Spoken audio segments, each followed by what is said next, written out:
Hi, this is John Swenson. My daughter Sarah and my wife have asked me to do this, partially relive my experiences in World War II, especially when I was missing in action. On November the 28th, I volunteered and enlisted into the Army Air Corps in Boston, Massachusetts. From Boston, myself and others were sent to Fort Devens in Ayer, Massachusetts, where we were processed, received our shots and clothing, and after 10 days, 11 days or so, sent to Miami, Florida for more processing and assignment. From Miami Beach, I was sent to Sioux Falls, South Dakota to a radio operators and mechanics school. The course ran 4.5 to 5 months. At the completion of the course, I volunteered for gunnery school and was next sent to Kingman, Arizona, an aerial gunnery school where we studied all the different phases of aviation gunnery. That course lasted 8 weeks. Plus, we were sent to Salt Lake City for assignment. I was assigned to a bombardment training group in Moses Lake, Washington in the latter part of August, from the 1st of September 1942. At Moses Lake, Washington, we started our first phase of combat training. We started to acquire a crew. We picked up the pilot,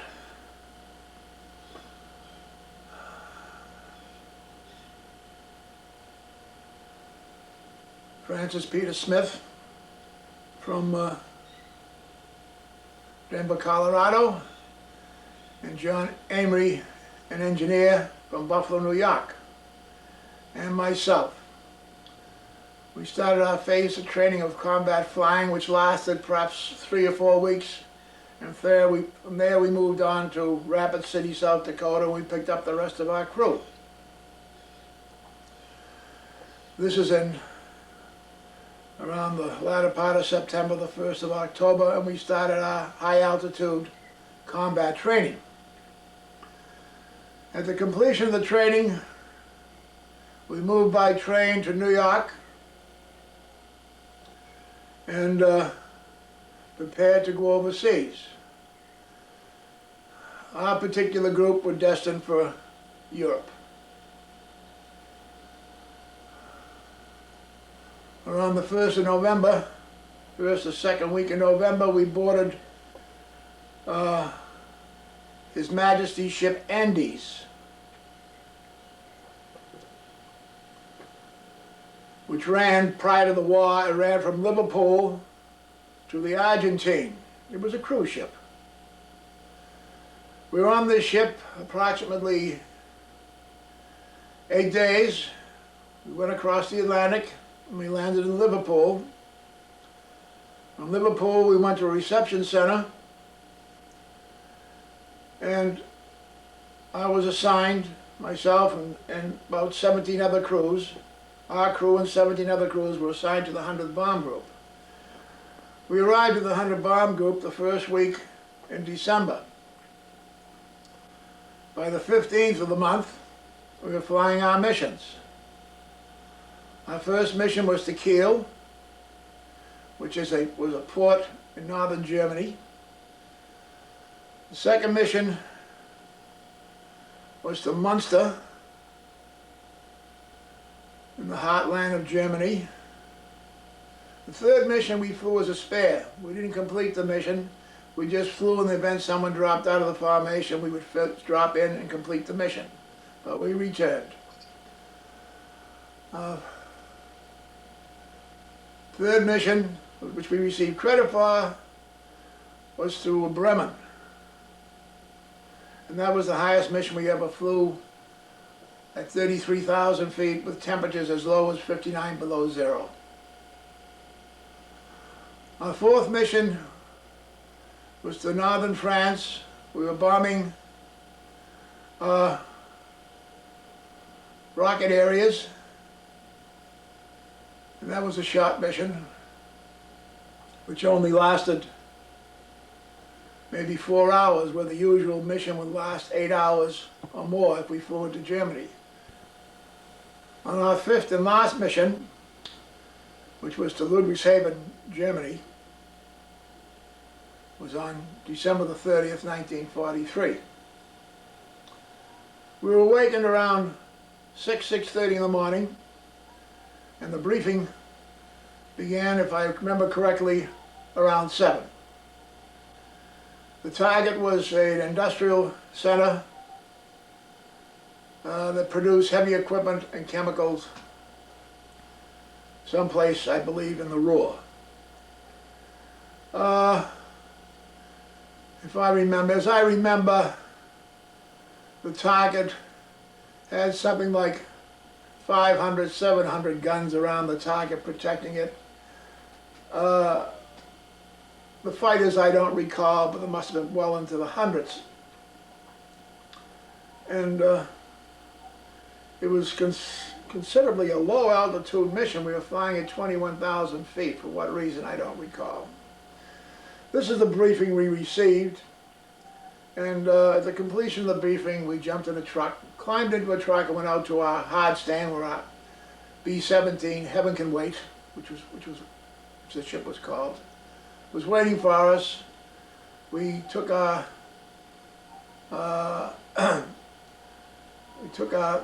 the innards, the barrels from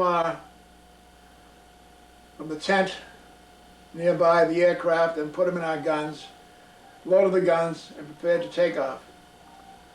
At a predetermined time period, we started our engines,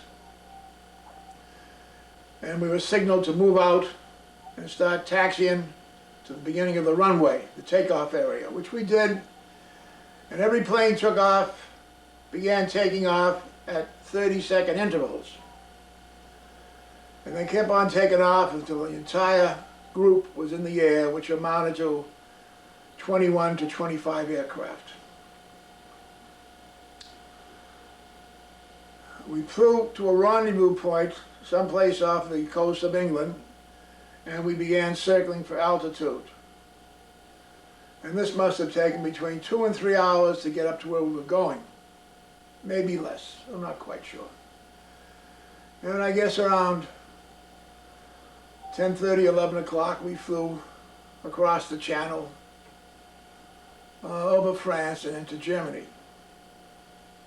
I believe we bombed the target, maybe around 12 o'clock, 12:30 thereabouts. I'm not too clear about the time periods because of the great length of time that has passed. I'm old and I'm forgetful.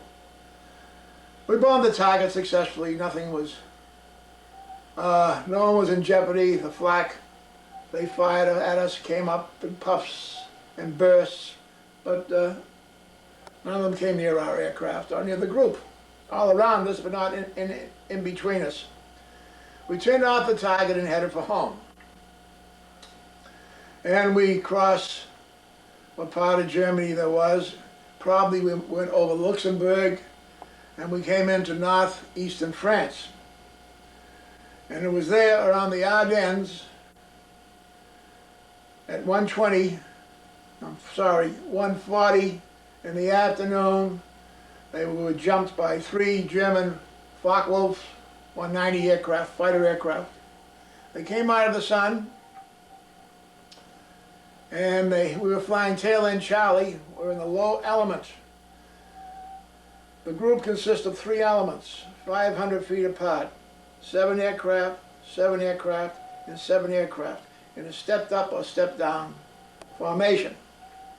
And we were on the low element of the formation way out here, because the aircraft are situated 1, 2, 3, 4, 5, 6, 7.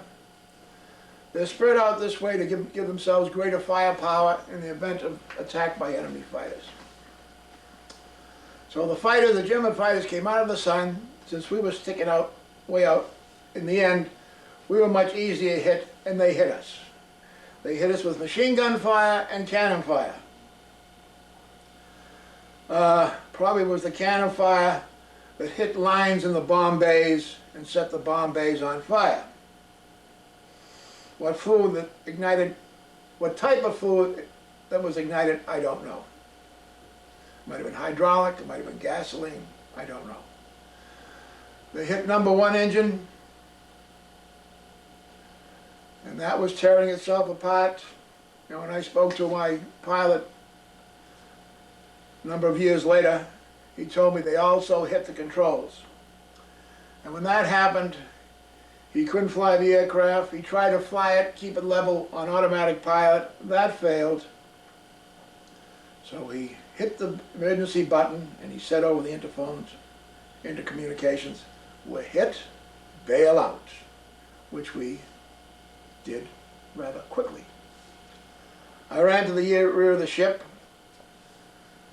I released the door hatch, the door went out. The other people were getting into their parachutes. I snapped mine on. When we were ready, I signaled to the John Runsell, one of the waist gunners, to jump. He jumped, and I jumped after him. Incidentally, it's not an incident. I want to add that after they hit us, they moved up to the 3rd element, the last plane in the 3rd element, and they shot that plane down also. Only 2 men got out. A boy from Texas, another fellow today that lives in Las Vegas.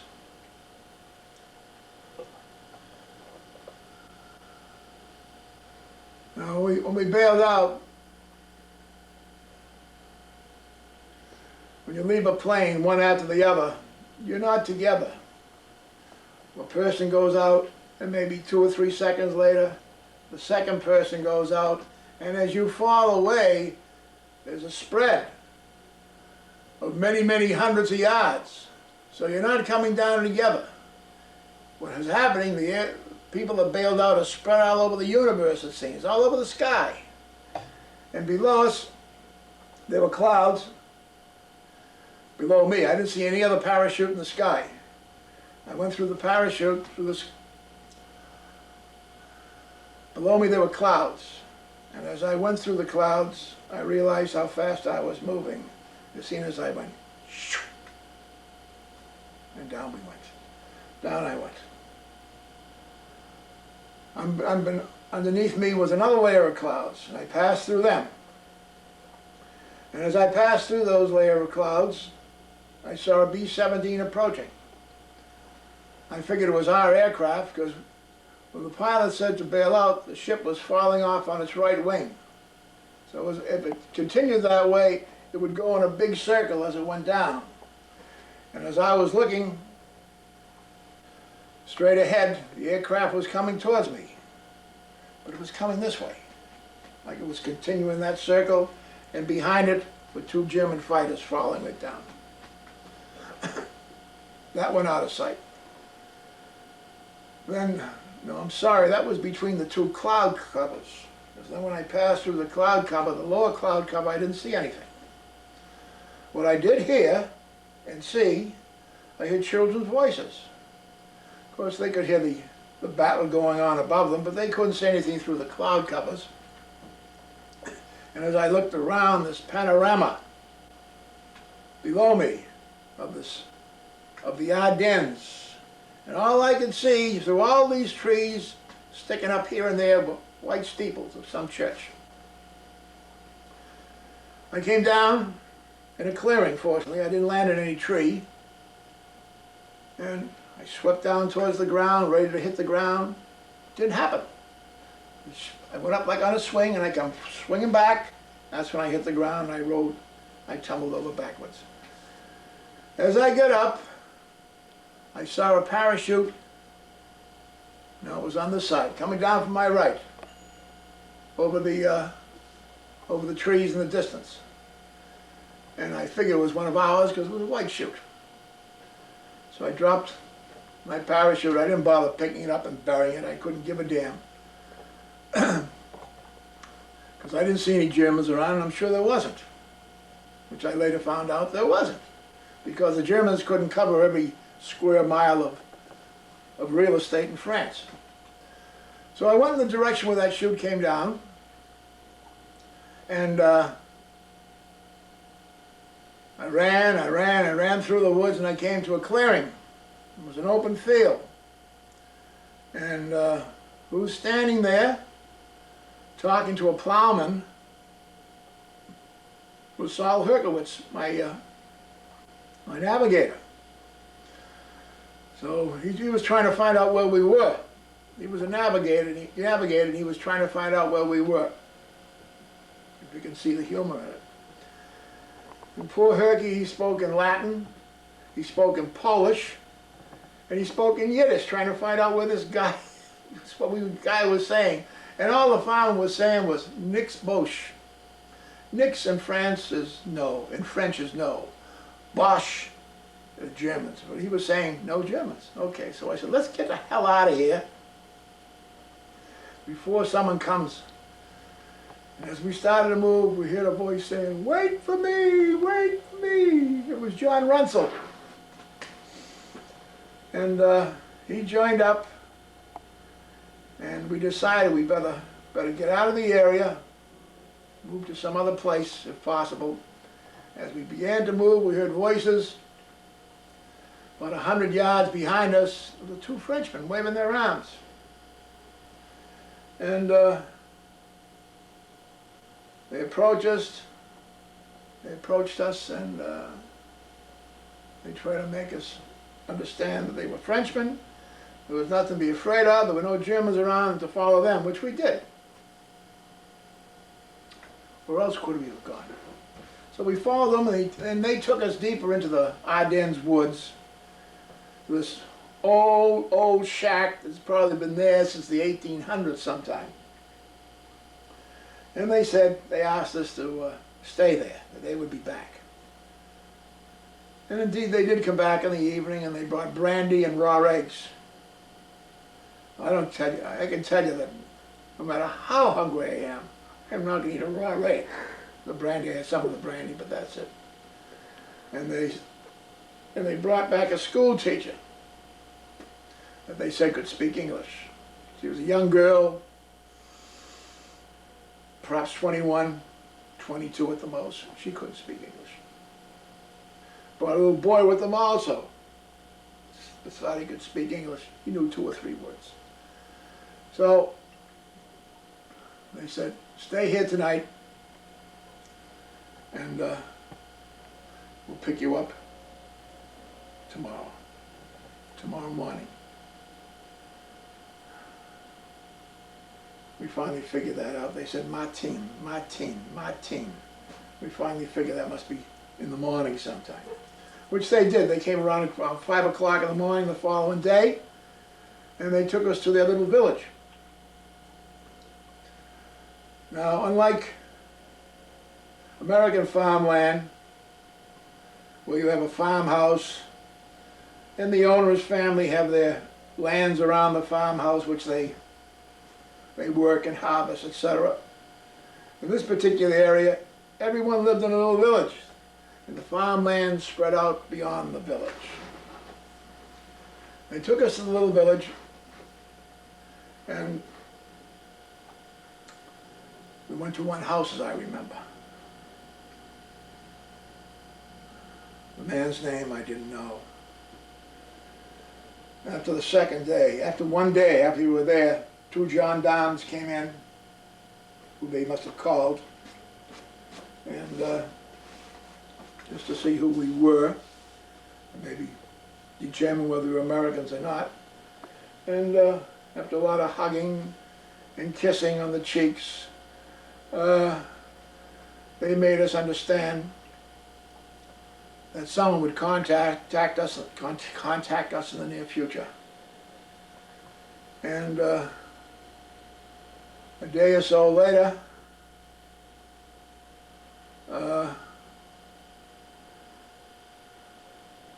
they made us understand that we were going to go and see a priest. And through the priest, we would eventually work our way to the underground. And this is what happened. The priest, you know, was something that someone knew someone who knew someone who knew someone. And the priest knew how to get in touch with the underground, which he did. And one morning, after we'd been there probably 3 days, I would say, three or 4 days at the very most, we left at about 4 o'clock in the morning. We started walking across these plowed fields and went to a rendezvous point. And the priest was there. Believe me, my high school French came in handy. And he said there wasn't enough bicycles, so we would have to come back that evening. He would have more men with bicycles. And furthermore, it wasn't a good idea to be traveling on a bicycle, a whole bunch of guys, during the day, because there were German patrols around. So we moved back a mile or so to this pumping station on a lake where lived a man with his wife and 2 children. And they kept us there for the day. They fed us, and around 7 o'clock in the evening, when it got dark, we left. We went back to the original point of rendezvous where the priest met us that morning, and there he was again. This time there was, I got to go back a little bit and tell you, when we went into the town, after a day or so, if I remember correctly, it was myself, John Runsell, the waist gunner, Saul Herkowitz, the navigator. They brought in Clyde Mannion, our bombardier. So there were 4 of us. Now when we moved out and met the priest, there was a priest and I don't know how many, maybe 4 or 5 men, and each of them had a bike for themselves and a spare bike, one for us. They gave each one of us a bike and they said, go down this road and someone will signal you when you reach a certain area. And which we did. And we went by these little towns, everything is pitch dark. And finally in the middle of the road, there was a Frenchman there that put up his hand and he pointed, take a left turn. And we took the left turn, because we were all spread out now. Must have been half a mile apart. There was another Frenchman that stopped us. We got off our bikes. We went into a house. And so after a while, all of us were there, all 4 of us. And they fed us, and we stayed there that night. The following day, they split us up and sent us to different homes. I went to the priest's house, the rectory, and who was there? Billy Wirtz, my tail gunner. He told me when he came down, he landed in a field, he got up, he picked up his parachute, and he buried it someplace in a hedge grove or something. And seeing a steeple in the distance, he knew it was a village or a town of some kind, he started walking towards it.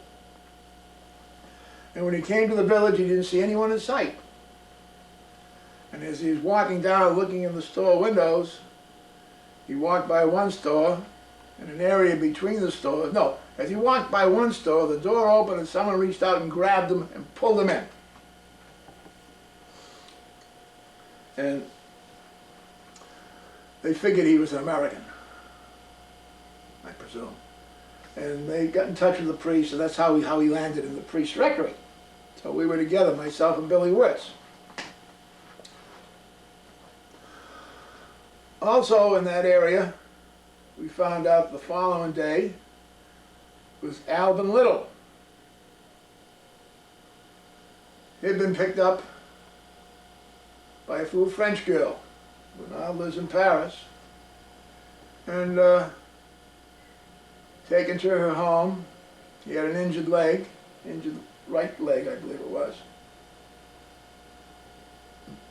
And they treated him, and they moved him in the area where the priest was. So now, what do we got? We got myself,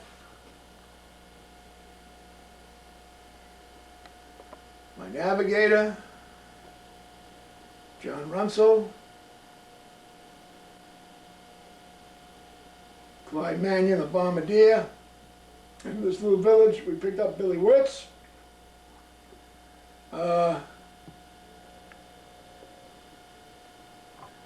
Alvin Little, and also the two other Americans that were shot down that managed to survive their ship. The fellow from Texas, McGetney, I think his name was, Mac McGetney, who lives in Las Vegas. And it was soon, maybe the second or third day we were there, a van pulled up. We all jumped into the van, and we're in the Ardennes, up here in northeastern France. And we moved to a little town of Givry. How many miles away, I have no idea. Being closed up in the truck and not being able to look out. It was probably maybe 20 miles of that, thereabouts, from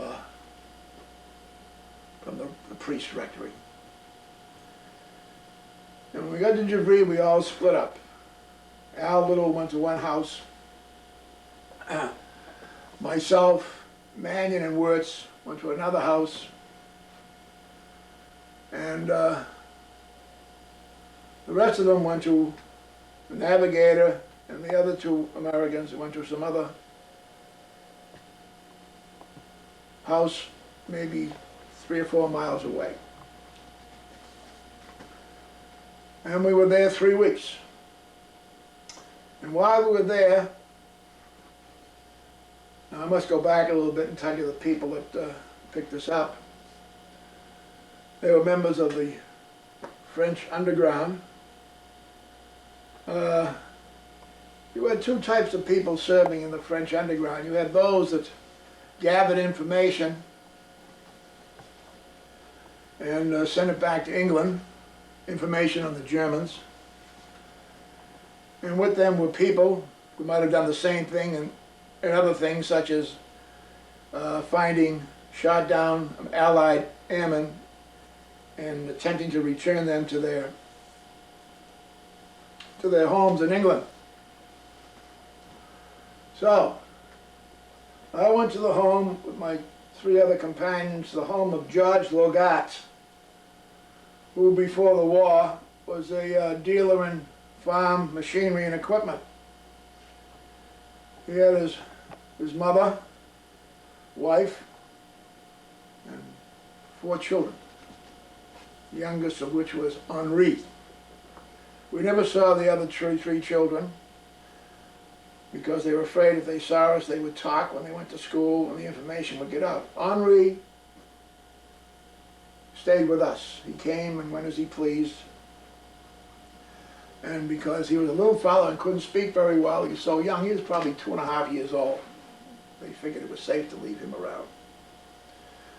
We stayed at George Logat's house, and maybe the second week we were there, someone came down from the, as I was saying before, there was two or three elements that worked for the French underground.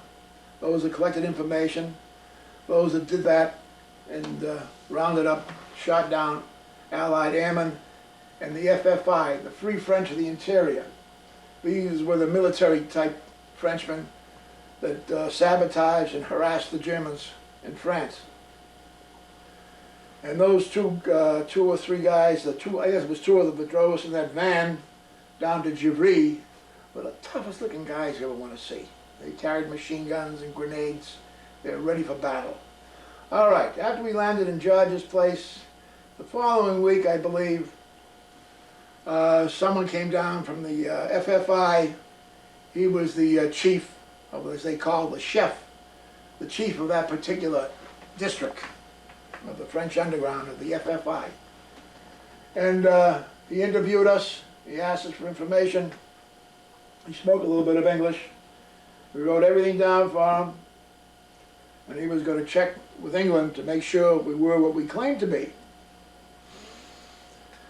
And probably the following week, 2 people from Paris came down to see us. A lady and a gentleman. And they spoke English. And we reiterated.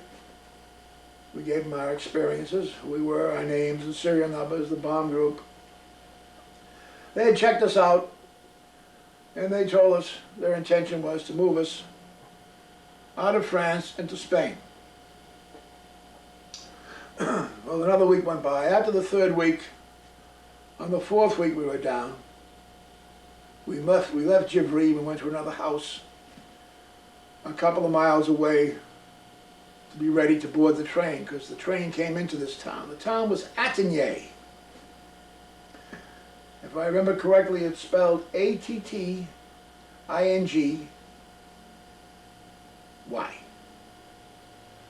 And everyone moved in from the surrounding areas and we settled there.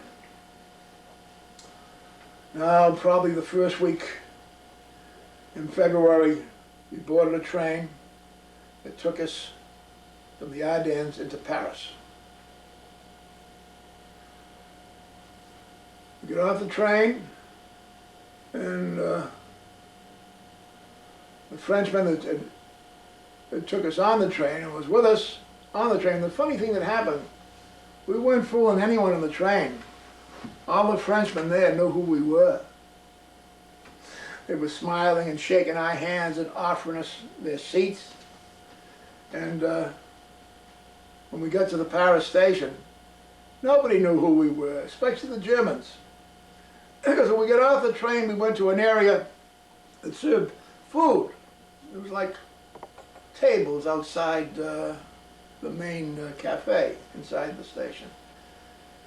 And we sat there and they got us a beer and some newspapers. Now the funny thing is, there were German MPs walking around looking at everyone. They looked right by us and kept on going. And here are a bunch of Americans who were still wearing GI clothes. They dyed our GI clothes black. And everyone's sitting around here with the same type of shirt, black shirt, with a coat of some kind that someone had given us, all looking the same. They didn't recognize what we were. So after 2.5 to 3 hours, we were to move away by train. The officers, that was Mannion, Hergowitz, and the other 2 guys from the other ship that went down, stayed in Paris. Now, who were we in France? Who were we sitting there that was left? It was myself, Little, Runsell, Stunthig, who we picked up at the rectory also. I don't remember whether I mentioned him or not, and Billy Wirtz. And we boarded a train that took us to the little town of Esbly, E-S-B-L-Y, situated about, as I remember, 20 miles east, thereabouts, of Paris. In the town of Esbly, we went to the house that was the house of Charlene. What was her name? Charlene. Dear Charlene. Whatever, the name will probably come to me. And we stayed there 1 week. She fed us, never had much to say, didn't even know her name. And after a week, of course, Al Little, his leg was still bothering him. Supposedly it was a broken leg. But when I met him again 40 years later, I asked him, did he get the Purple Heart for his broken leg? And he said no, that they x-rayed the leg and there was no indication of a break. So what Al had was a severe strain, or sprain, when he landed on the ground in his parachute. So myself, Al Little, Billy Wirtz, Stumpick, and Runsell. Myself, the radio operator, Alvin Little, the ball turret gunner, Billy Wirtz, the tail gunner, John Runsell, waist gunner, and Conrad Stumpfig, the other waist gunner. So there were 5 of us of the crew. I later on found out, when I got back, that the engineer was picked up by someone else and he got back home safely. But both pilots, Francis Peter Smith and Jim Law, were captured. Okay, we stayed there a week and then returned one night to Paris. We were moving out. We were going to go down south and attempt to cross the Pyrenees. Now the 2 people that visit, the lady and the man that visited us at Givry, were there when we got to Paris.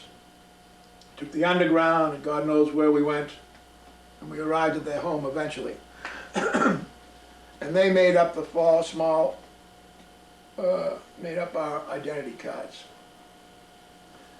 And they worked together. Yeah, Charlene Chable and this man and woman. I never knew their names. Okay, before we go any further, I want you to see what I looked like and what the other members of my crew also looked like in the days gone by. Here's a picture of myself when I returned from being missing in action. That's what I looked like. That's July of 1944. Okay. To the left of my picture is the picture of my crew. That's not the picture we flew in when we were shot down. However, it's an idea of what a B-17 looked like, the type that we flew, which was called Heaven Can Wait. So this is what we looked like, our crew looked like in December of 1943 before we were shot down. From the top left, we have Conrad Stumpfig. He was a armorer gunner from Detroit, Michigan, and next to him on his left is Clyde Mannion from Wisconsin. He was the bombardier. And next to him with his hands in his pockets is the co-pilot, Jim Law, from someplace in Pennsylvania. And then we have on his left Francis Peter Smith, our pilot, who we called Skipper, and he came from Denver, Colorado. Next to him, Saul, what is Saul's name? Dear Mother of God. Saul. I'll get back to Saul. He was our navigator from New York. Next to him, on the far right, is John Swenson, who was the radio operator. Now we go to the bottom to our left is Billy Wirtz. He was the oldest man in the crew. He was 36. He came from Cheyenne, Wyoming. He was a tail gunner, also an armorer. Next to him, John Runsell. He was the youngest. He was 18, from Detroit, Michigan. He was the, I think, left waist gunner. And the ball turret gunner, next to him was Alvin Little from Vermont, now living in South Burlington, Vermont. And on our far right, John T. Amory from Buffalo, New York. He was the engineer gunner. He flew the top turret. And that makes up our crew. So get back to Paris again. When they finished making our passports or ID cards, card of identity, they took our fingerprints. You know, when I think back, if they expected those to pass muster, they would have failed, because what they were using was blue writing ink, which is not fingerprint ink. Fingerprint ink is black and it's sticky. Nevertheless, I must also mention that before we start flying our missions, we had pictures of ourselves taken in civilian clothing. And of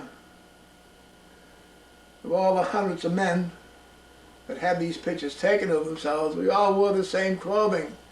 And it was found out years later that the German military could tell what group the men belonged to from the ones they captured and got their photos from the type of clothing they wore.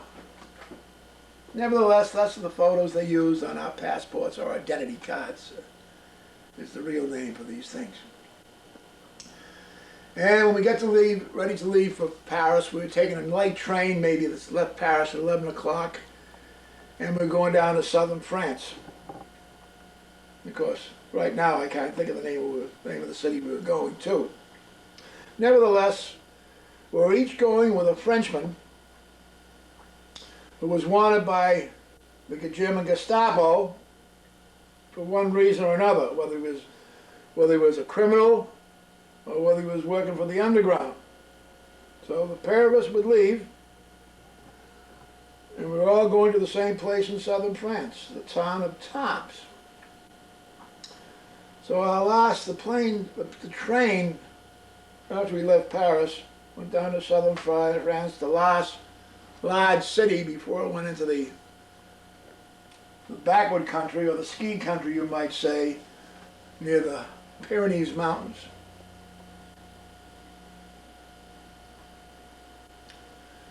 And we got off the train. When we started to get off the train the first time, someone came rushing up to the train. They whispered something into my guide's ear that there was an emergency of some kind, not to get off but go to the next station, which we got back on the train, which we did. And this guy knew where he was going, because when we got off the train, he took us exactly to the house we were going to. And we stayed there a week. In the meantime, we met this was Tarbes. We finally made Tarbes. We met the chief of the underground. His name was Lamousse. He had a wife, a daughter, and he lived in a third-story apartment. And he served some fine food and fine wines to us while we were there. And myself and Billy Wirtz were together. The others were elsewhere, staying in some other home.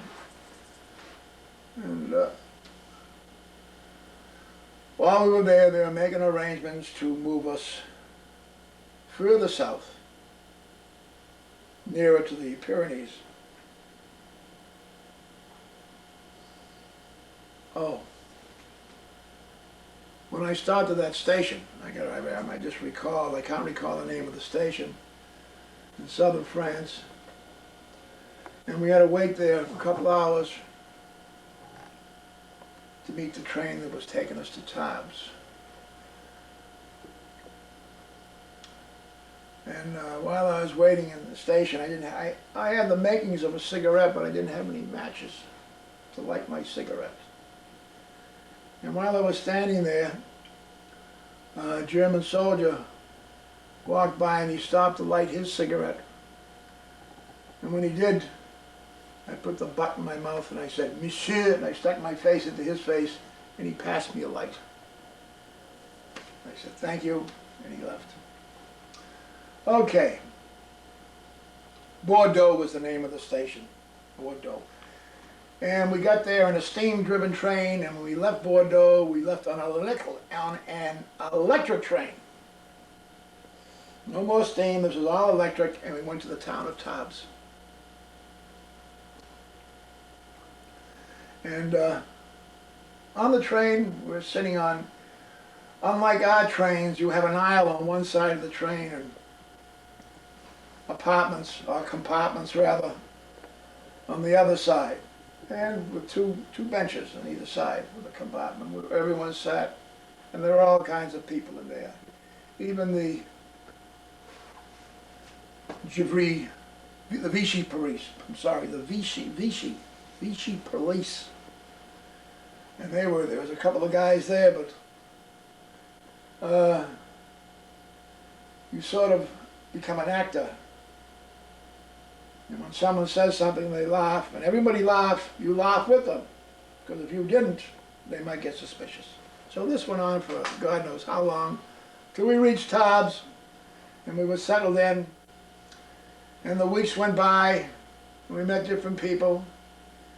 And then one day we went out someplace. They took me and Billy Wirtz to a cafe. If I remember correctly, you stepped down into the cafe, and we were playing 500 rummy. Knock rummy we were playing. And while we were playing there, some young fellow walked up and he said, "How long you boys been playing that?" I said, "Oh, a few months." He was a British intelligence agent. And he was a friend of his, probably another French intelligence agent, I don't know, but he spoke fluent French. Probably this fellow was a teacher of some kind before the war. He wished us luck and he left.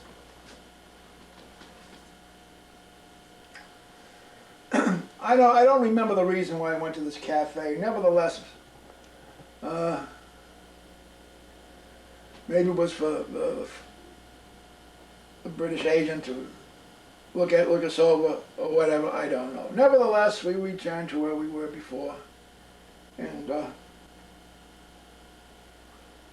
we moved to a different house. And one night they said, of course, every day I would say to them, "When are we going to Spain? When are we leaving for Spain?" They would say, "Demain, demain." And that's all I heard. Demain meant tomorrow. Tomorrow. It seems though tomorrow would never come. Finally,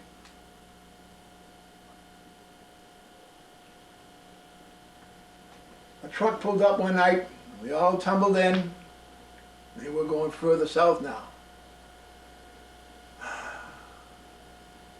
We were going to the town of Bagnier.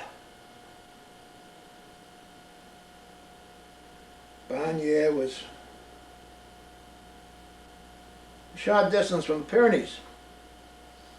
Probably a resort town. And believe it or not, the place they took us to stay was called the American Hotel. They took us there and they put us up in rooms. Now what do we got now?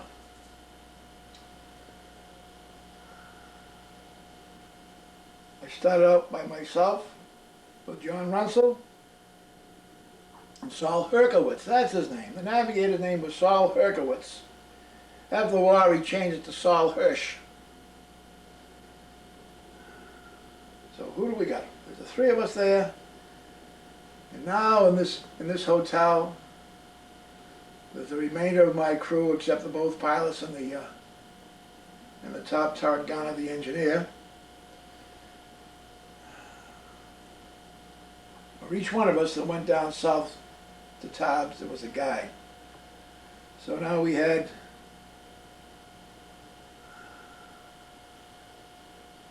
five of my crew, two from the other ship that went down, a Canadian we had picked up that had been down there for over a year, who was told by his superiors if he didn't get his butt back to England, that filed charges against him. And he was on his way back. He was a Canadian. He spoke French. And a guide from each one of us. So we had 5, 6, 7, 8 Frenchmen,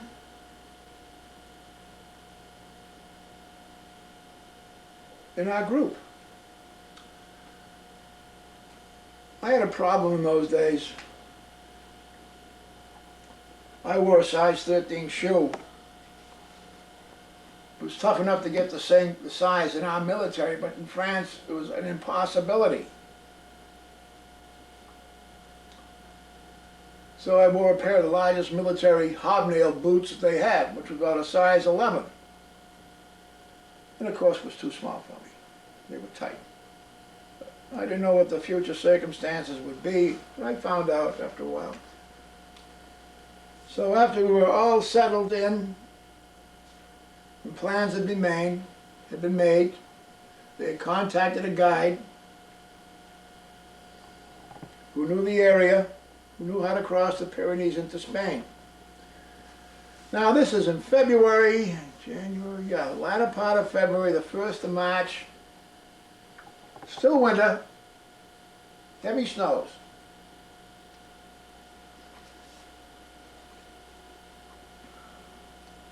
People had not done their homework. You cannot climb mountains in civilian clothing. The intense cold, freezing, does a terrible job on people. Nevertheless, we left. We all carried some type of food. And we get on a truck. Of course, the time had passed when trucks were fueled by gasoline in France. Only the military, the German military at that, I guess, maybe the French military, what was left of them, had gasoline for their vehicles. What they had was a charcoal burner. They burned charcoal for energy. And this is how the cars and trucks operated, on charcoal. A regular burning unit sticking out the back of the truck. They just fed it charcoal. I don't know what the system behind it, how they derive their energy to run the vehicles, but they able to do so. Now we're ready to leave. We have this truck pulls up. This is at night, of course. Everything is done at night. For the simple reason the Germans would sponsor during the day, because this is in southern France, known as Vichy France now. After France capitulated, there was a line of demarcation, I forget where it was, and but France still operated. Germany had the rest of France, but eventually Germany took over southern, what was remaining in southern France, which was called Vichy France. So we could look out the windows and see the Vichy police walking around. They wore some kind of a khaki-colored uniform, and they were carrying carbines. Back to the story, we boarded this vehicle. It was operated on charcoal, and we headed down the roads, the highways, whatever it was, towards the mountains. And then we came into snow. The roads were covered with snow. We went so far, and what do you know? Got a flat tire. Flat tire. So we bail out of the truck, and we run to the side of the road for about 100 yards off the road, and we wait. In the freezing cold while they change the tire. And after about an hour or so, they call us back and we board the truck, and they keep on heading into the mountains. The road is going steeper and steeper and steeper. They went as far as they could. It wasn't their planned destination, but the snows were so deep the truck couldn't go any further. So we stopped, we jumped out. They had picked up the guide along the way, and we started our trek. I don't know where he thought he was going at night in all that snow, because everything was just one big blanket of white. Nevertheless, we left. And we walked all night long. All night long. We walked to the end of the road, then we went into the mountains. And of course, the cold was intense. And after walking all night, now we must have walked 8 or 10 hours. And it seems like we hadn't gone anywhere. And we really hadn't. Because the guide didn't know where he was. Then we came to an area of the stream. We had to cross the stream. So in crossing the stream, you step on the stones, your feet slip, your shoes slip on the icy stones, and into the water you go. So your feet get wet. And you continue to walk and walk. And we had a rise to go over. and the snow was so deep. We had a couple of suitcases. We had to pack the snow down to get over this rise. Now I'm talking a rise that might have been 100 to 200 feet long. It took us over 2 hours to get over this rise because of the deep snow. If we hadn't packed the snow down, the snow would have been up to our waist. Finally, we get over there. Get on the other side, and it's better walking. It's not quite so deep. And sometime around 2 o'clock, 3 o'clock in the afternoon, my right waist gunner, Connie Stumpick. Connie was about 29 years old. His legs gave out. His knees gave out. We have lubrication, I understand, in our knee joints in that area. And from that constant lifting of your legs up and down, they just tightened up on him. He couldn't walk anymore. So I fell back to Connie. I said, you guys go ahead. I'll stay with Connie. We'll manage. We'll meet you. We'll follow your trail wherever you're going, and we'll meet you. Okay, they left, and they were gone, out of sight. So I said, Connie, we're going to make it easy. We're going to play a little game. I'm going to stand in front of you, and you're going to put your arms or your hands on my shoulder, one on each shoulder. And when I say left, we'll take a small step left with our left foot. When I say right, we'll take a small step with our right foot. And we started. We're slow, but we managed. In about an hour up the trail, we see a body lying on the side, sprawled out in the hot sun. The sun is blazing, mind you. This guy's face is all sunburned. I failed. Yes, I did. Okay. I didn't fail anything. This guy's name was George. He was a Greek living in France. He spoke English. He was escaping from the Germans. And he'd just given out from so-called exhaustion. So I said, George, what's wrong? He says, I can't move on. I'm exhausted. I can't go any further. So I said, I can't have this nonsense. Because during the day, while we were crawling through the snow, we heard aircraft. Probably recon aircraft from the sound of the engines, but we never saw the ship. But who knows? If you left them there, they might come over and say, uh-oh, we got something going on down there. They might have sent a team in or something. Whatever, I don't know. So I pulled out a little Savage 32 I had, semi-automatic, and I pointed at his head and I said, George, we can't leave you here. If you're discovered, if you're found, we will be discovered and we'll never make it. I'm going to have to kill you and bury you in the snow. He says, shoot me. He says, what am I going to do with this guy? I can't shoot him. So I'll con him. I says, you know what? Where we are now, we're only about a quarter of a mile from where we're going to stay for the night. You know that? He says, no. I says, yeah, it's right up over that rise there. You'll be there in no time at all. So he hopped up on his feet and he was off like a rabbit. Oh, I don't remember how long it was after he left that we finally got to where we were going for the night. And it was a camp, a quarry camp. And there was a road that led up to it. Not the way we went, from some other direction. So we stayed there for the night. Now my feet, they felt pretty lousy. And I kept on thinking by moving my toes as we trekked through the snow, I'd keep the circulation going. So when I took off my boots, my toes were black. So right away I knew I had frostbite.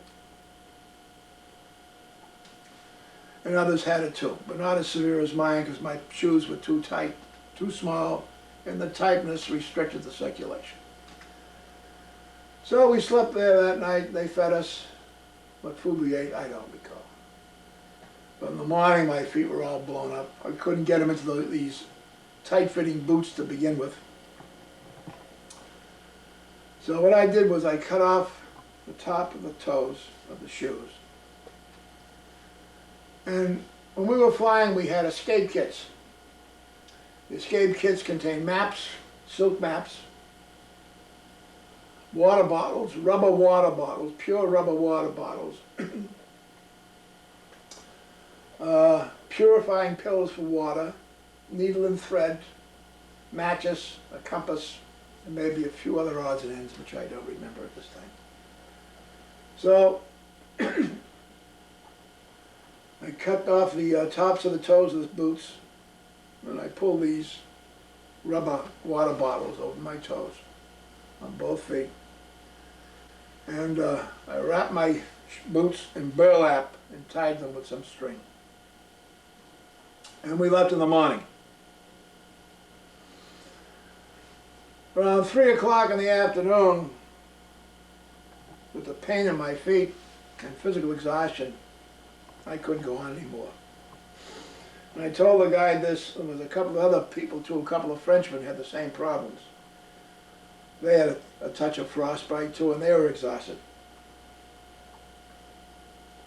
So we came across a shack in our path. I don't know what it was used for, but there were a mass of canvas rolled up in there. Might have been a storage hut for something, who knows. So they left, and the guy said, "I'll be back for you." Okay. I said, "With a little rest, we'll be all right." Yeah, he came back the following day with the whole crew with him. And he said, avalanches and German patrols prevented them from going any further. Now the thing that happened to Connie Stumpfig in his knees happened to Hirschkowitz, Saul Hirsch. When they reached their furthest point on their walk into the mountains after they left us, he couldn't go on any further, so they had to leave him in a village. And when they returned to us, they returned without him. Roherke was eventually picked up by the Germans that came through the village. They had to turn him over. His feet were so badly frostbitten. And the Germans took him to a hospital in a town that was wherever, I don't remember. He's told me since, but I don't recall. So, my friend Nemo, whatever his name was, the guide,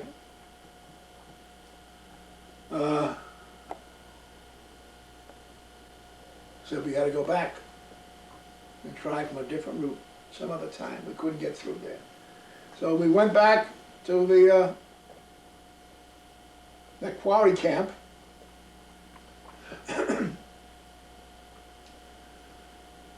Unbeknownst to us before, but now, this place had a bucket, a steel bucket, iron bucket, that they put ore into, and they sent down over a line to the village below. So the guy got into the bucket, and he sent the bucket and the guy down to the village below. The guy was going to make preparations for us to see if there was a place to keep us, which he did.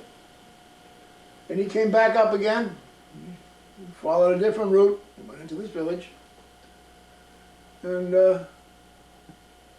they fed us. We rested for about an hour or so, 2 hours maybe, I don't recall. It wasn't very long, we were still exhausted. Now we had to march back from whence we came. And this is at night, 8 o'clock at night, 9, 10, I forget which. We started walking back, all of us. We finally get on the road where the truck had left us, And we walked again and again, and we came to a little village of St. Marie, which on our way up we had bypassed. St. Marie, and the guide took us to the home of the chief of the underground in that area. His name, never knew it. So he had his 2-story house, brought us all in there. Everyone was there, but poor Herky, he was left in the mountains. We were frozen. And he started the fire going in the hearth. He had a big, enormous fireplace, which I think is enormous, but no bigger than the fireplace over here. And there was a roaring fire going to keep us warm, to thaw us out. We thawed out. We stayed there 2 days. He said, now you're going to have to leave. So we got the Pyrenees Mountains here. And on the way back to the interior, we come into a valley, like a valley, I guess. It was a valley country, sure. And here was St. Marie. Well, back Marie, we got the foothills going behind St. Marie. And of course, between that and the Pyrenees, you have some sort of a valley here. So we started climbing the mountain, the foothills rather. And on these foothills, there were shacks all around. Oh, you might have seen a shack every 200 or 300 yards. These were sheep herders, not sheep herders. Sheep herder shack that the sheep herders use at night. In the springtime, what happens is the animals are left out of the barns in the springtime. They move them out to the green grasslands in the foothills, where they'll stay there all spring and summer into the fall before they move back for the winter months. So we moved in to one of these shacks. It was a good-sized shack. Had 2 chickens, a male and a female.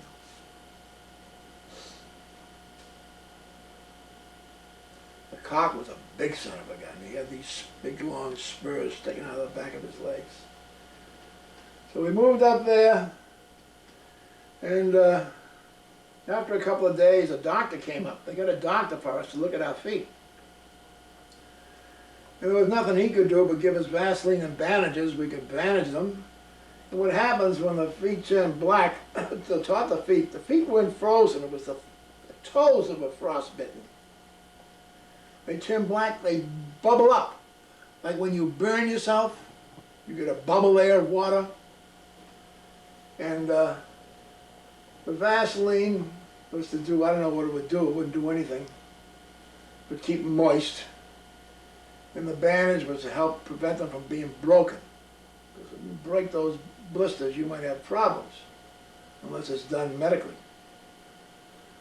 So, after a week, everyone was rested. Someone came up to the head of the French Marquis. There was another name for the Marquis. And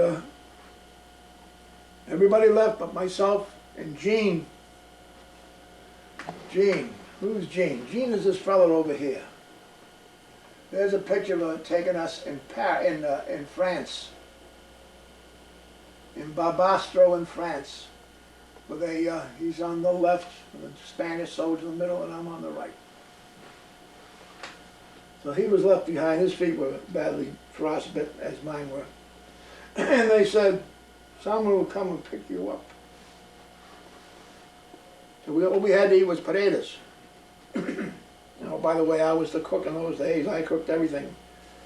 Fried potatoes, baked potatoes, and potato soup. And after our first couple of days, they brought us up a couple of carcasses of dead sheep, which we made.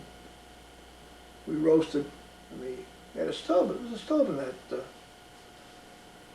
shack, which we roasted in the iron stove and cooked. Whether how heck I cooked them, I don't remember. But after that was gone, and they were gone, myself and Gene only had potatoes to eat.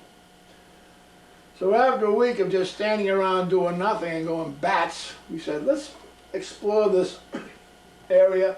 So we started moving down the foothills. And in the lower part there were these big barns filled with hay. We stored hay for the animals. And one day, a little house nearby, the Marquis' house.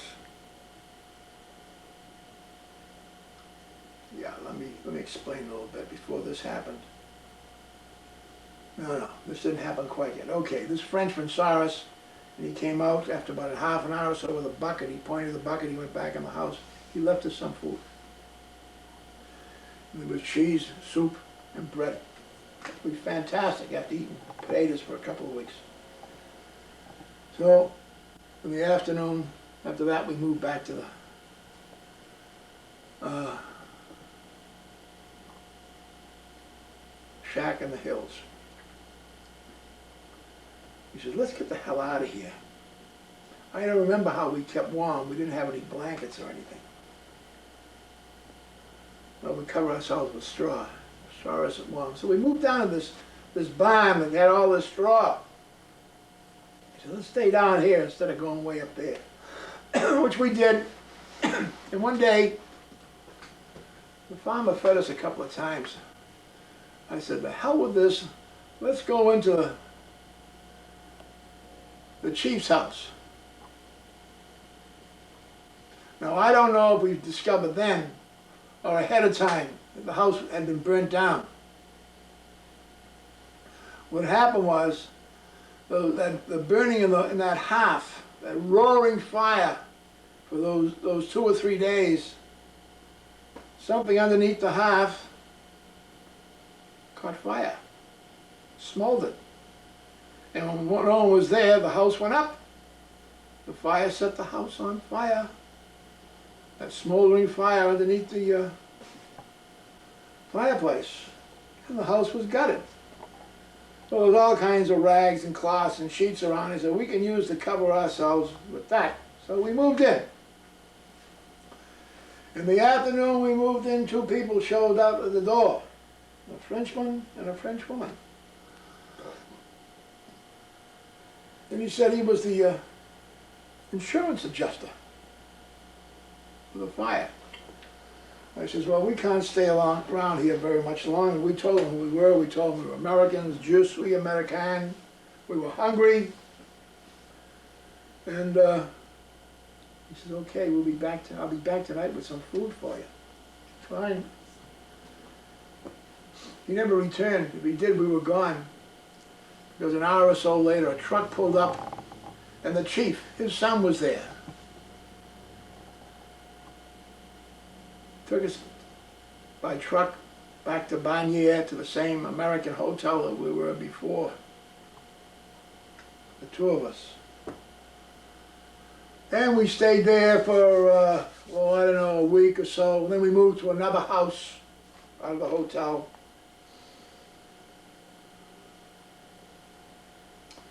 And maybe after 2 weeks after we were back in Bagnier, they said they had to move us out of the area. I forget the reason. We had to go a different route. We couldn't climb the mountains that way before because of the American we left behind, that he probably was picked up, and that they'd have scouts or someone out in that area that would come pick us up. We had to go a different route. So they took us back to Tabbs, went to a different house. Never saw these people before, but we stayed there. I don't know. Into April. We're into April now. We started this trek into the mountains at the end of March. It was the middle of April, if I remember correctly.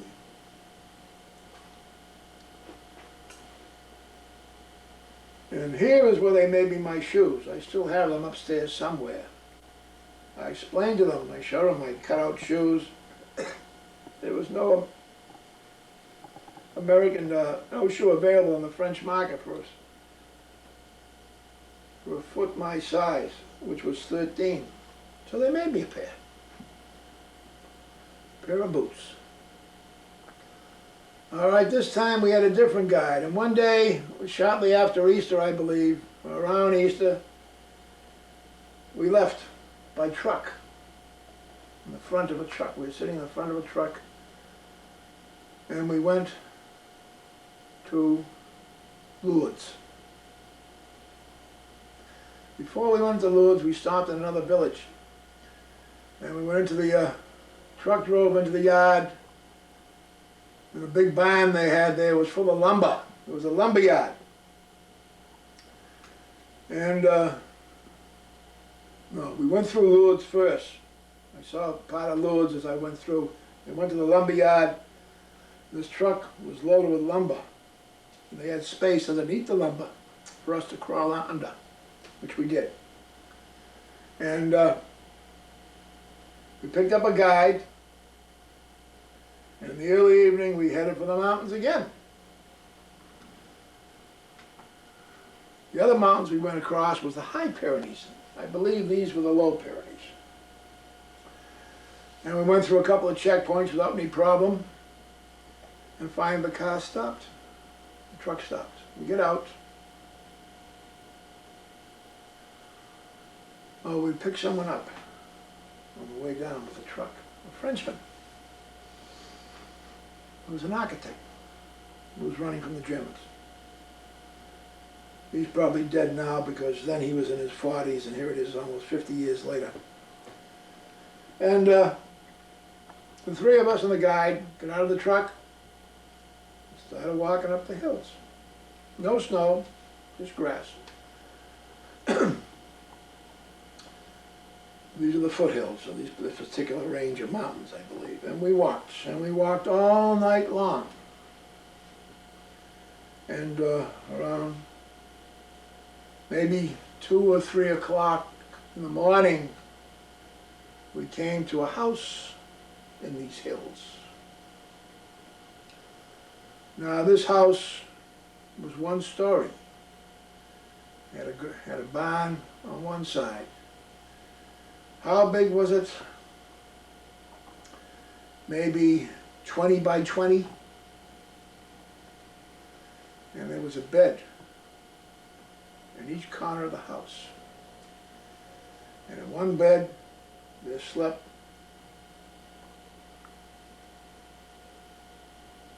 grandfather. They lived in the house, a grandmother, a grandfather, a husband and wife. And I don't know how many children. In one corner slept the grandfather with boys, young boys, in another corner the grandmother, maybe with a couple of girls, the father with a few more boys, and the mother with another girl.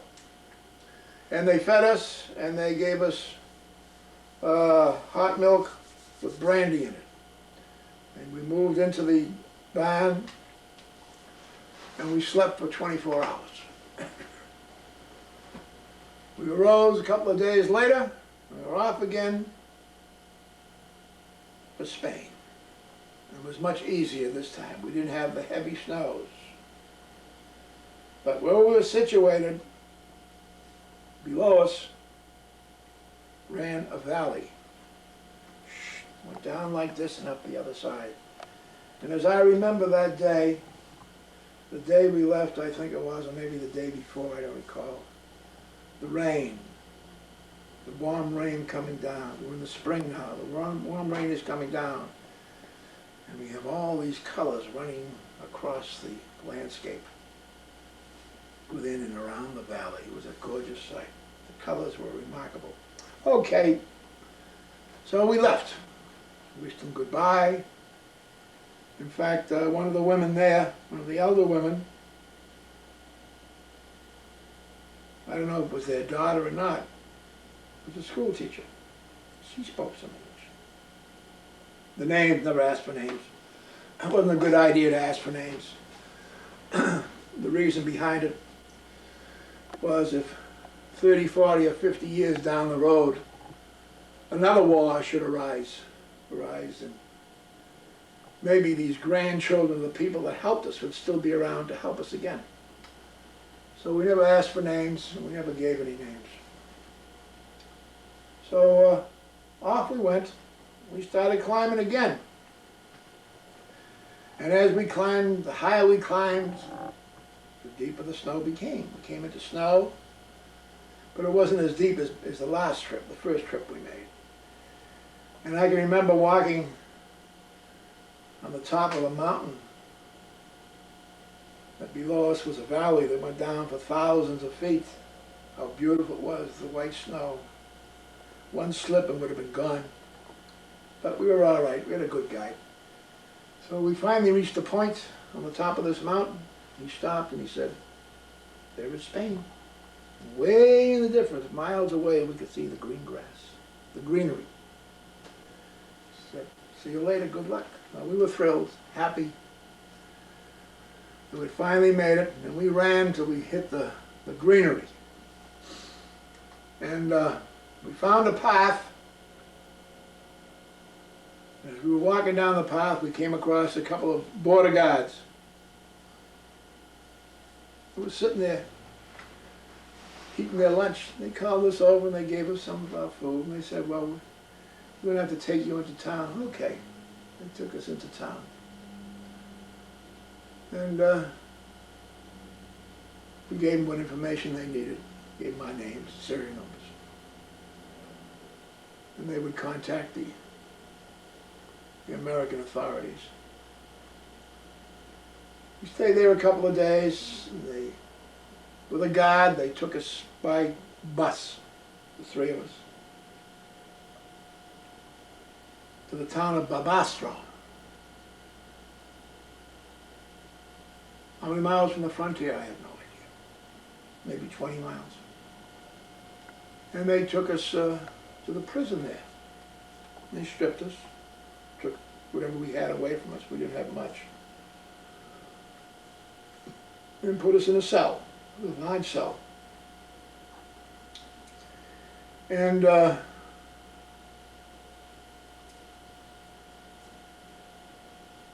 lights were on in the cell. It was evening now. He said, "The lights stay on all day long." Or all night long, rather. Lights stay on all night long. Don't go near the window, because the guards have orders to shoot if they see anyone looking out the window at night. Not that you could see anything. Okay. We were there about a week. And they took our pictures, they gave us a haircut, and they fingerprinted us and God knows what else. And while we were there in that cell, the three of us, they'd take us out twice a day to walk around the compound. That was the exercise, compound of the prison. It was a political prison. People held over from the war, the Civil War in Spain. And one day the commandant asked to see me. I came down to his office and he was sitting there and he spoke English fairly well. He wanted me to help him with his English and to correct him. So he would do reading. And he had a guitar and he was strumming on a guitar. He gave me a glass of wine. We spoke very little. I just corrected him on his English. And after about an hour I left, went back to my cell. We were there about a week, and during that week the trustee would smuggle cigarettes into us. Everybody knew we were Americans. So after about a week, as I said, they took us. Let me see what happened. Oh, a representative, a Spaniard, a representative of the British Embassy came down to see us.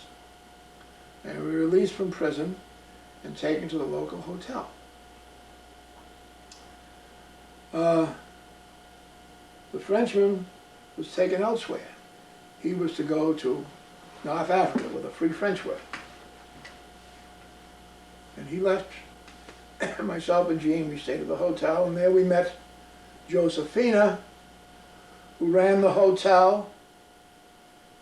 She never married, and her mother, a little old lady, perhaps pushing 80 years old. And the cafe underneath the hotel, her brother ran that. And they were very kind to us, very kind. And how long we were there? Oh, good. We got there sometime in May, probably 3 weeks or a month, I forget which, 3 weeks. And we met some gypsies. We met some people that fought with the communists during the Spanish Civil War. Everyone treated us just wonderfully.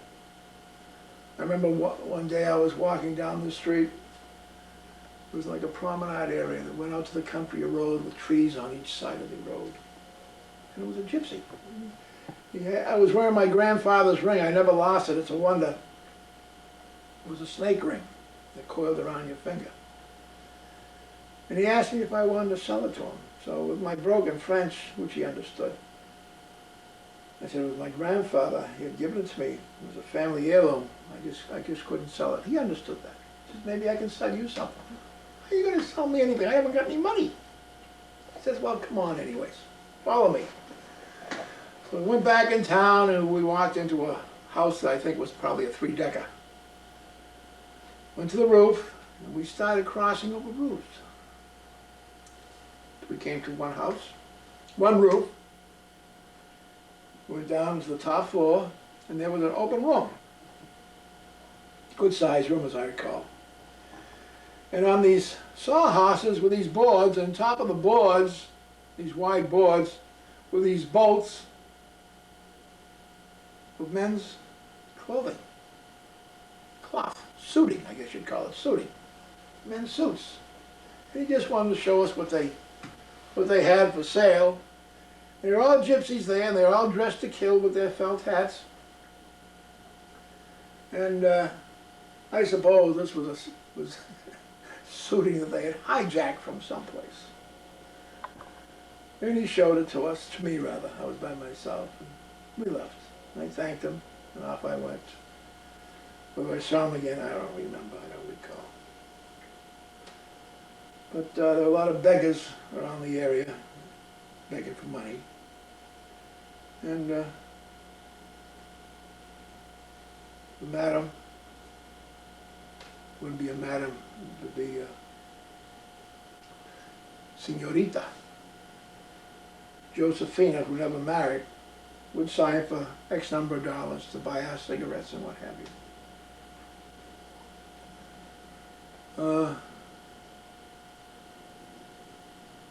When the person that represented the British Embassy, we were told that room and board would be paid for. We'd be given $1.50 a day for miscellaneous items. That wouldn't even pay for the cigarettes because the cigarettes in the black market were the rollings, not the complete cigarette. The rollings were $1 a pack. Ready-made cigarettes were something like $2.50 a pack. All black market stuff, by the way. Cigarettes were rationed, bread was rationed. What else, I don't recall. Finally, one day, a representative of the Spanish Air Force came down, took us by train to a summer resort called Alama. I don't recall how far away. And we stayed there for a couple of weeks.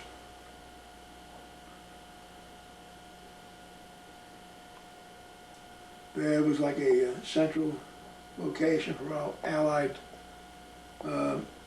flyers that were shot down and had successfully worked their way into Spain.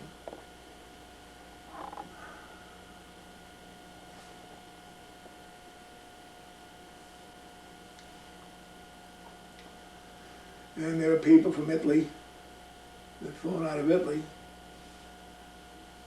who somehow managed to get into Spain. I don't remember how or when. I was told, but I don't recall.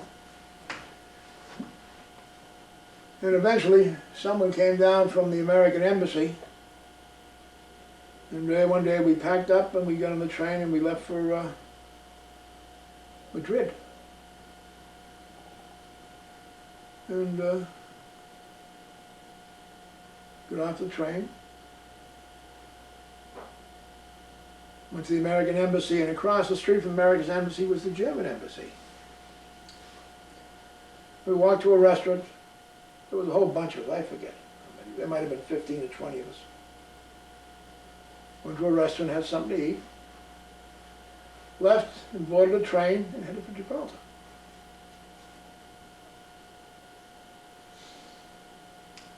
And at Gibraltar, everything had changed. Now we're under British control. And the food they gave us was corned beef. How you could eat it, I don't know. Terrible food. But after a couple of days, they flew us out of Gibraltar back to England. And we were interrogated. We gave the story of what happened, etc., and the people we met, what have you. And someone from my base came down to identify me. He never saw me before in his life, and I never saw him. He says, "Oh yeah, that's John Swenson." So I returned to my base, got things squared away there. Not to be in England. Let me see, this is sometime in June now. I've been missing in action 5.5 months. England, they gave me my papers and they flew me back to the States, where I resumed my different military responsibilities. And eventually, at the end of the war, I was released. I joined the reserves and went back into civilian life. Not a very interesting story because it was very mundane, you know, nothing exciting. No shoot 'em ups or knock 'em downs. Didn't you get a Purple Heart? Well, the Purple Heart I got was the frostbite Purple Heart. I also got the Soldier's Medal. That was for helping, falling behind and taking care of Connie Stumpfig. And all the other campaign medals and what have you. And can you tell about the other picture, the fourth picture? Oh, the other pictures. Oh, well, when we were in Spain, you zero in on here. What you see here is, on the left, is Jean from Pennsylvania, and we got a couple of Spanish citizens. On my right is a Spanish soldier, and on my left is a Spanish soldier, and other Spanish citizens. Of course, we were Americans, and they just loved seeing us. They wanted to hear about America and what it was like. They're all poor, innocent people. Tough country to live in. Any fascist state is tough. And we made friends with these guys, and we would see them probably every day and say hello. Sometimes we'd have coffee with them. All little guys, as you can see. I'm slouched over there. So, how tall would they be? 5'6" at the most. And while we was there, we met a Spanish lieutenant who had lived in America. While we were staying at the hotel with Josephina, we were walking out of the hotel one day and the guy said, "Good night." We turned around, it was this Spanish officer. His name I don't recall, but as a little boy, with his parents, he had come to the United States, and he lived in Pennsylvania. And when the war broke out in Spain in the late 30s, he returned with his father, who wanted to fight in Spain in the Civil War. And of course he spoke excellent English. And we became quite friendly. And after a while, he was transferred to some other place, another base. We also met an opera singer who was staying at the hotel. He was a Spanish officer. He was doing his military service. And during the day, in the evening rather, when he was in his room, you could hear him practicing and singing. He was these opera singers of today. Who are they? Who are the famous opera singers there? Pavarotti. Pavarotti, the Spanish guy, Placido Domingo. Mingo, the other guy from Spain. I can't remember his name. Carreras. Okay. Were they tenors? Yes. Yeah, he was a tenor. Oh, yes. And prior to this, when the first place we stopped, the first village in Spain that the Spanish Border Patrol guards took us to, they wanted some information from us, from the mayor of the town, and to help interpret, translate, was this woman around 60-odd years old that spoke perfect English. She had come to New York as a young lady. Oh God, at the turn of the century maybe, and she was a waitress in the various restaurants in New York. And when she retired, she returned to the little village in the mountains, in the foothills of the Pyrenees on the Spanish side. So it was great meeting her. And in the same village, I met another old-timer who was in his 70s. He was a big guy for a Spaniard. And he also had come as a young man to the States. Oh, probably in the 1800s. And he worked all his life for one of the Pennsylvania railroads. And when he retired, he came back to this little village. He also spoke excellent English. So I met some interesting people while I was there. The only children I saw were kids going back and forth to school, tradesmen, and those that did nothing at all. Oh yeah, you'd think they did nothing at all. They worked in the mornings. They had a siesta that must have lasted 2 to 4 hours. Then they went back to work in the afternoons. In the evening, around 7 o'clock, was promenade time. And people would come out of their homes and they'd promenade around the square and up the paths or roads leading out, and they'd walk back. And they'd do this for an hour and a half to 2 hours. So now it's approaching 9 o'clock, everyone would go home, and we would have our meeting at 9 o'clock in the evening.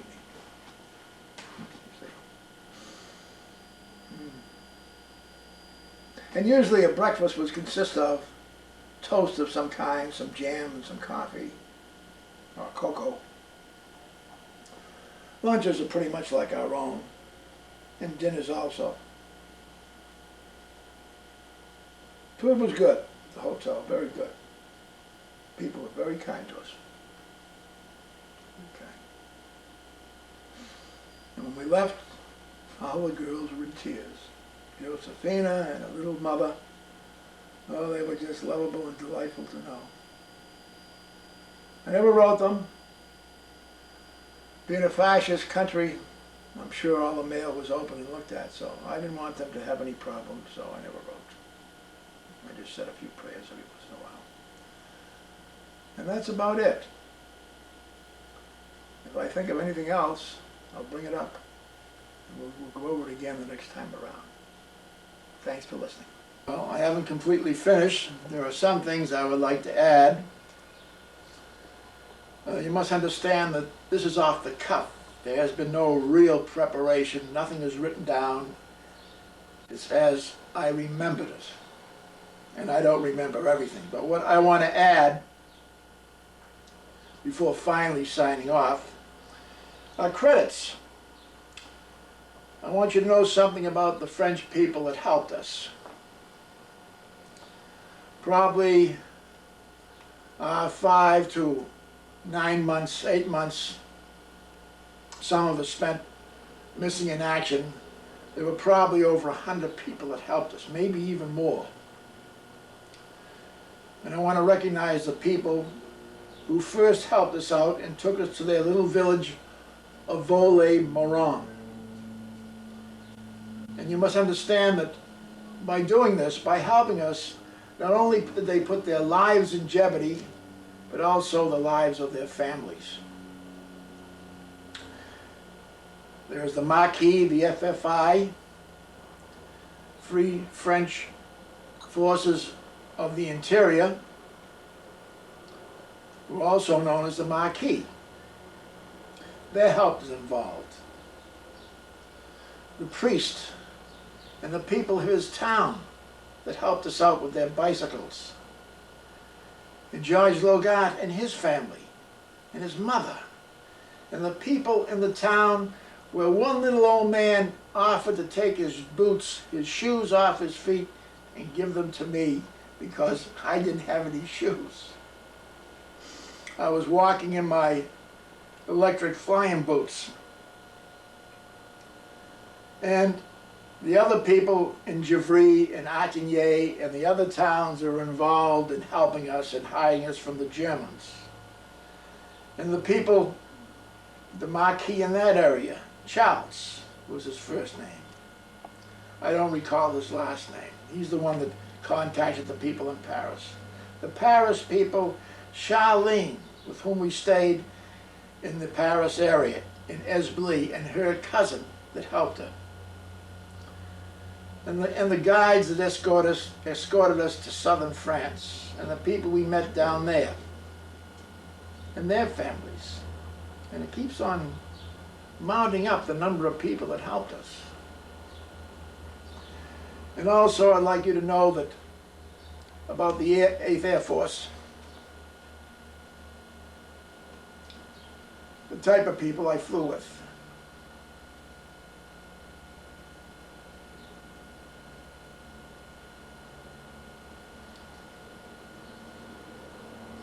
The 8th Air Force battle deaths, the deaths these flyers sustained or suffered during the course of the war amounted to more than 50% of all the battle casualties, the battle deaths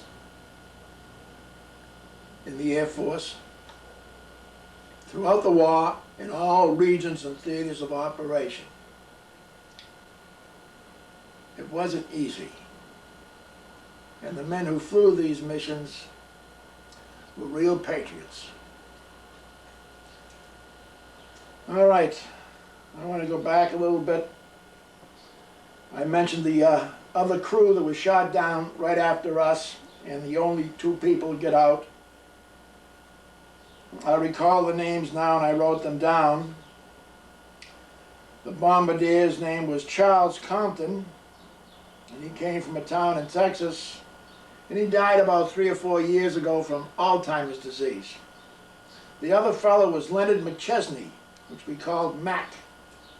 He was a navigator. These were the only 2 that survived their airship that went down. Okay. Oh, Saul Herkowitz. When he was left alone, left behind in the mountains in a little village, he was eventually picked up by the German patrol, and because of the seriousness of his frostbite, his feet, he was placed in a hospital, and he stayed there for over a month, well over a month, and finally, when his feet got better, the Germans put him in a prison they had in that town. Finally, someday in June of '44, with the invasion of Normandy and the invasion of southern France, that one day the Germans just got up and walked away. And the people let him out of the prison, and he returned to Allied control. He got in touch with me 3 years ago, we saw my name in the paper associated with the death of Charlene Schabler. And I spoke to him, and we had intentions of getting together. But a couple of weeks after speaking to him, he entered the hospital for some kind of a operation. He was suffering from heart trouble, and he took a heart attack and he passed away.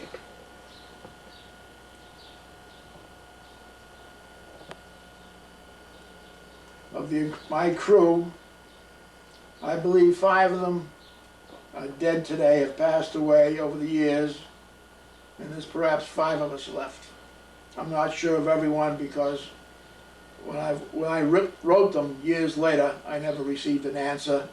My mail was returned to me. They had moved away or perhaps passed away. And that about ends it.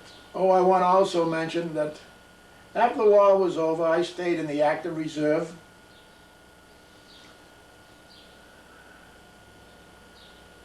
For the next 40 years. From the time I enlisted to the time I retired, from November of 42 to November of 82. I returned to active duty 3 times at the end of World War II, and I rose to the rank of Lieutenant Colonel, and that's the rank I retired at. It was a great experience. I hope I would never have to do it again in my lifetime. Anyone would have to do it. And with that, I'll say thanks for listening, and again, bye-bye. That's about it, I guess, Sarah. What I'd like to add is that after World War II, I stayed in the active reserve, and I served. I went back to active duty 3 more times before I retired after 40 years of active and reserve service. The second time I went back was in 1949. I received a request from the Air Force, the Department of the Air Force, that they needed men to come back and escort the World War II dead back to their homes. So I volunteered for this. It was about a year's time, and I finished up and I went back to civilian life. I was back in civilian life a little over a year when Korea broke out, and again they asked me to come back, which I did. And I served about another 2 years, I would say approximately, and I returned home. And during my reserve status thereafter, we had problems with Cuba, and I was recalled again for 1 year. At the completion of that, I reverted back to reserve status and spent the remaining of the 40 years in that capacity. And I think that finishes it. Thanks again for listening. Goodbye.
Anne Margaret has been an entertainer extraordinaire for nearly 40 years.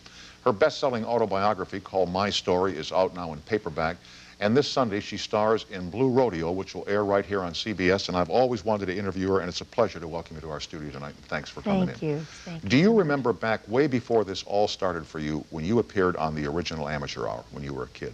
In 1957. The Ted Mack. Yeah, right. I most certainly do. And you were the runner-up. Yes, and I remember wearing my cousin Anne's purple velvet dress, 3/4 length sleeves, and crinoline, and short hair. The only time in my life I had short hair. And I sang Them Their Eyes, and I lost to a Mexican leaf player. A Mexican which player? No, I think he was from Spain, but he played a special kind of he played Lady of Spain. Do, do, do, do, do, do, do, do. We know how it goes, yeah.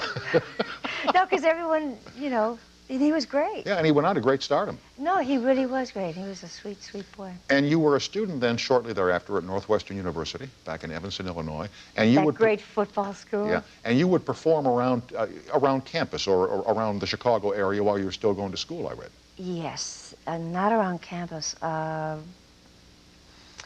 Do you know Chicago at all? Yes, I do. On Rush Street? Oh, sure, A sure. place called the Sands. Oh, sure. Listen, I'm from Milwaukee. I don't know. Platts, beer. Wherever you go. Platts is the name you will always hear. Okay. Yes, it was across kitty corner from Mr. Kelly's. Mm-hmm. And you went down the stairs, and it was me. I sang and played the maracas, and Scott Smith, Ring Warner, and David Ziering. So that's piano, bass, and drums, and me. And it was this big.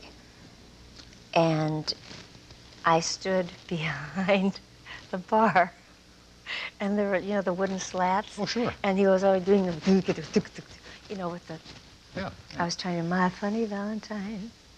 I can't see maracas or I can't hear maracas with My Funny Valentine. No, I didn't play them with that. No. But it's curious that you were playing the maracas when George Burns noticed you in the lounge at Las Vegas. So you had some experience with the maracas before you got to the lounge in Las Vegas. No, maracas were always a big part of your act, weren't they? No, you got that wrong. I actually auditioned for him at General Service Studios.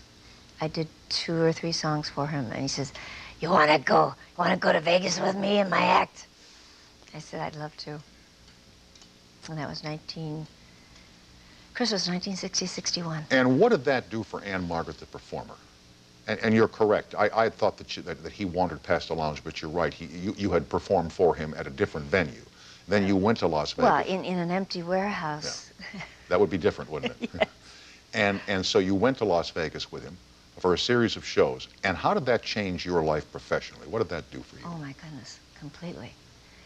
Because everyone came to see him, and it was during, you know, Christmas and New Year's, and agents and producers and directors, and Jack Benny was backstage, you know, every night. And he asked me one night if I wanted to go on his show. I said, great. And Mr. Burns introduced me on that show. And I believe Freddie DeCordova was the director of Jack Benny's show and Mr. Burns' show, wasn't he? I believe he did. Yeah. I know he did Burns and Allen. I don't know if Mr. DeCordova did also Jack Benny. That I don't know. No, he was there. Oh, he was there, I'm sure. Mr. DeCordova has always been everywhere. And so you now gather fans, and you become a recognizable name, and your name is Anne Margaret. You made the decision somewhere along the line to drop your last name. Why? I didn't want my parents to be embarrassed or hurt by anything, because I know that when you first appear, you're the new girl in town, and everyone is nice to you, and you get good reviews and everything, but after about the 3rd or 4th film, they start to find things, and they start giving you that. And I didn't want Mom them and to Pop. be heard, because they are not, Daddy was never a cup of salt, was never in show business, and Mother is not in show business. So it worked. A lot of people don't know my last name. In 1963, you made Bye Bye Birdie, which had to be a breakthrough of sorts. I mean, That's when it came out. Yeah. I made it in '62. It came out, it premiered at Radio City Music Hall. And it was a big thing in your life. Oh, yes. And the same year, you also performed for John F. Kennedy, and later he would be assassinated in Dallas. And you would hear that news 6 months after you sang for the president. Yes. And when that happened, what happened to you? Where were you when you heard that JFK had been shot? I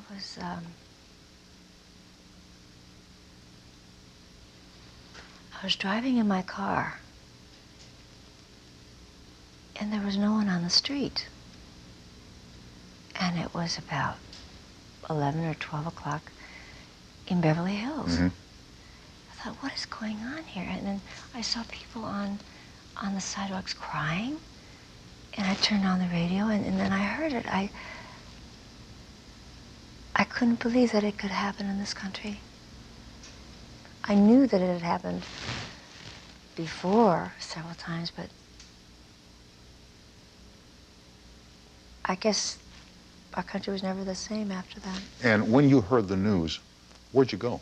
Did you go home? Oh, yeah. I was living with my parents. Turn the television on and just watch the whole weekend? We all cried. See, Daddy came to this country first, and he got his citizenship papers first. He studied for 2 whole years. And then Mom and I came, this was during the war, 5 years later. And Mother studied and got hers. And then because I was under 18, I became a naturalized American citizen. So all I had to do was go down to Chicago and swear, you know, at the... Yeah. We're with Anne Margaret, whose book is called My Story, who'll be seen this weekend on CBS in Blue Rodeo. Soon to be joined by many of you on the toll-free line. We'll continue here from Los Angeles after these messages.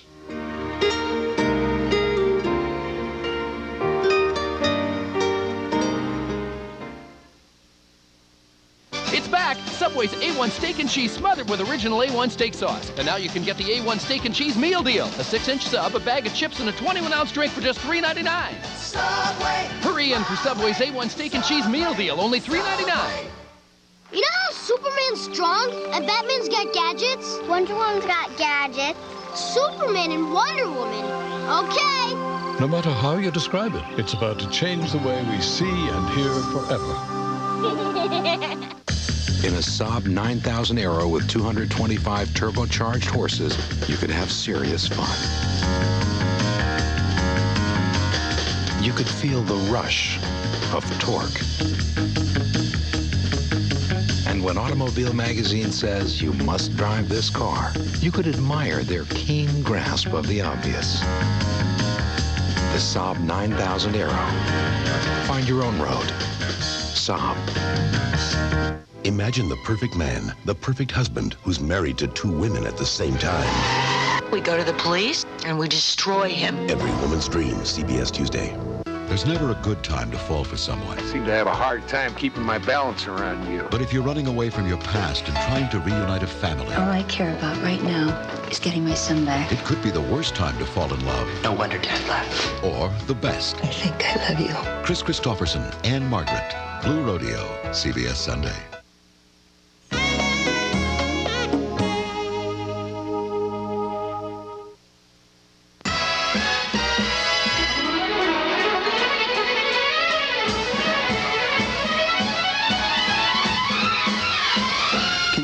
What's possible these days? Conversations through your computer, worlds of information one click away. All the things you find only on the world's most popular internet online service, now more affordable than ever. It's like living in the future. The future, now available on America Online. Mexico, a country of endless spirit and romance.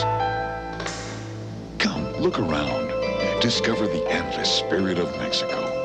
Discover the magnificent colonial city of Oaxaca and the nearby temples of Monte Alban and Mictlan.